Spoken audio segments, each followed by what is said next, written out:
Our fast-paced and industrial food of today is so out of touch of what food used to be. In the beginning of time, there was nothing but hunting and gathering. This was back during the prehistory time period. The way they were acquiring and preparing their food was primitive and time-consuming. A human's entire life revolved entirely on surviving the best they knew how to. Their lives relied on following food sources and keeping themselves alive. Their primordial way of life was elementary, but slowly, humans changed and advanced. Around 1000 AD, humans started inventing things like fire, the wheel, tools, smelting, and then finally farming during the Neolithic Revolution. These were major advances that changed the way man lived forever. Fire, the wheel, and tools were so groundbreaking and helpful.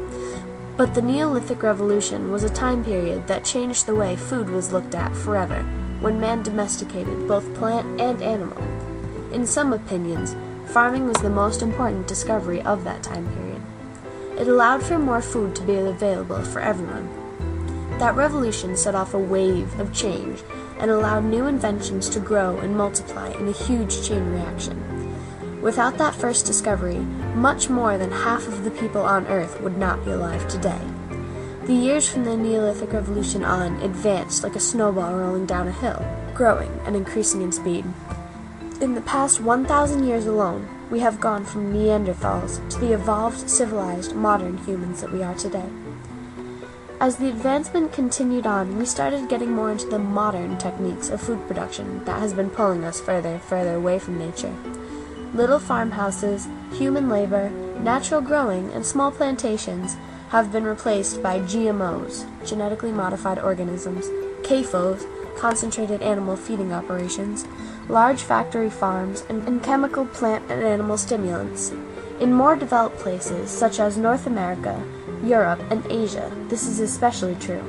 Although, for many years, philosophers have pondered why exactly these specific countries have excelled so much and other countries so little. One historian boiled it down to an unexpected source: geography. Jared Diamond has been studying biogeography for years.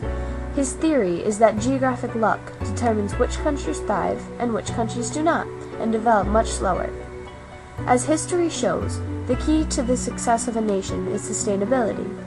There are three main pillars of sustainability: society, economy, and environment. When one pillar is weak, then the entire foundation is weak.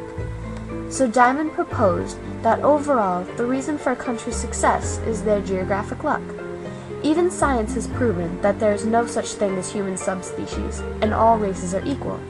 With that proven, it's also proven that no one group of people can excel more in society or economy than another group of people. So the only other variable in the equation is environment, or geographic luck. For instance, your environment gives you food, and food is key to the success and survival of a nation. If you notice, countries with cold winters develop much faster than ones on the equator, with hot winters. This is because, during that winter, people can store food so that they do not have to spend all of their time farming and worrying about food. This allows them to be able to focus on things like math, art, science, and inventing all kinds of essential technology. That is just one example of how a civilization's geographic luck affects their sustainability. Geography gives a person everything they need for survival: water, resources, and most importantly, food. Without it, sustainability and life itself is impossible. As said before, one of the most important, if not the most important thing we access from nature is our food. Food itself has influenced entire societies and the entire world. A person can be judged by the food he or she eats. A country can be identified by the food that is offered. And food itself can and has in the past both started and ended wars. Although people do not realize it, food is not only one of the most essential but influential things on our planet. Today, there are so many mysteries surrounding food, and still so much relying on it even though we do not realize it. Michael Pollan, in his book, The Omnivore's Dilemma, addresses these problems, the themes of food, and in many ways exposes the food industry. He talks about how much food has changed and all of the industrial processes it goes through now.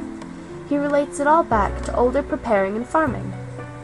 Pollen goes through the entire process of how a meal gets to your table and experiences firsthand the themes of food, these being diffusion of food, state allocation of food, tension between agriculture and pastoralism, class distinctions, and gender roles.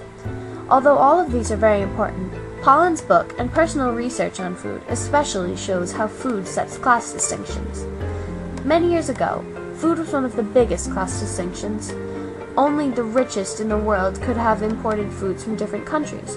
In America, things like coffee, sugar, tea, and chocolate were one of the many edible luxuries that only the wealthiest could enjoy. This, of course, being the result of the Columbian Exchange. But lower-class families would eat only local foods, mostly grown by themselves, and sugar every now and then was a treat.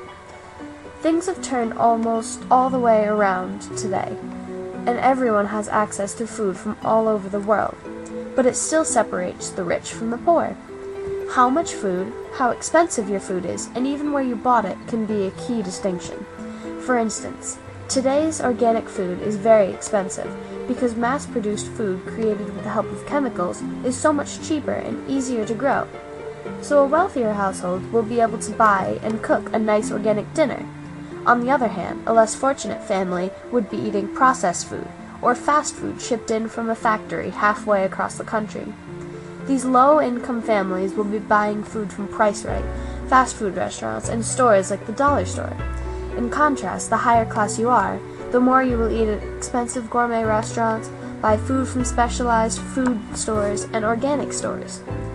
Food is everywhere, and in many cases, it defines who you are. Without it, there would be no life at all. As time has gone on, as much as food has changed and morphed, it's still so essential and is really the basis of survival. Even sustainability itself can be boiled down to revolve mostly around just food. Although we have gotten so out of touch of nature and where this food that we depend on so much comes from, it's still just as important as it was hundreds of years ago.